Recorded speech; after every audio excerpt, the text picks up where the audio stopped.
So the first thing when I became a leader, I thought about that day of mine, and I came into a situation where there were young boys in the side. We were going through a little bit of a rough time in Indian cricket, and we needed to pick young players. I don't know whether that helped or whether it, without my knowledge, created an atmosphere for me to create a team. But the first thing I realized that if I have to be a good leader, I will have to identify the right talent. I will have to make these players feel comfortable in this dressing room. Because when you see young players walking into a dressing room and they look around, and we had a star-studded dressing room, the likes of Tendulkar, Dravid, Lakshman, Kumble, who were great champions. To build a good team through your leadership skills, you had to create an atmosphere for those young boys. Because when they come in, they don't talk much, they look around what's happening in the dressing room. And I'm sure it's exactly in your corporate offices when you hire young professionals, all educated professionals from various IITs, various management schools, and they come under the leadership of some of you so experienced in this world. It's about watching. It's about watching what's happening around.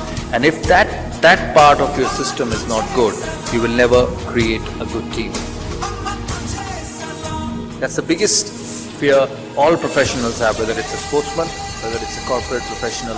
What is if I fail? And I think that's the biggest challenge of a leader, is to make sure that you create the right situation where as a player, as an employee, your mind just gets off from all other aspects except your job at hand. For us, it was about the cricket ball.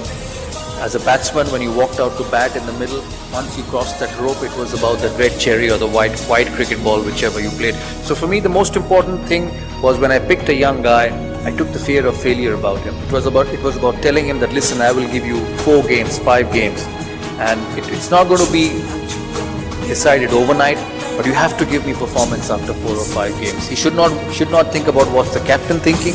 He should not worry about what's the selector thinking. He should not worry about what happens if he gets a good delivery up front from Glenn McGrath. Because you need to take away all that insecurities out of that person and create a situation for him where he delivers, where he believes that I have support, I know this is where I need to go, and this is the time I have. And I think that's a very important aspect of creating a good team. It's about security. Not to an extent where it goes to a situation where you take your position for granted, but it's a balance which you have to strike between you and your important team member. That you will get certain amount of opportunities, but you will have to deliver from that. And at the same time, you won't be dropped over one field. I've seen a lot of terrific cricketers in Indian cricket in the past when I was playing as a player come in, get picked, play 1 or 2 games, and then be left out and their careers are over.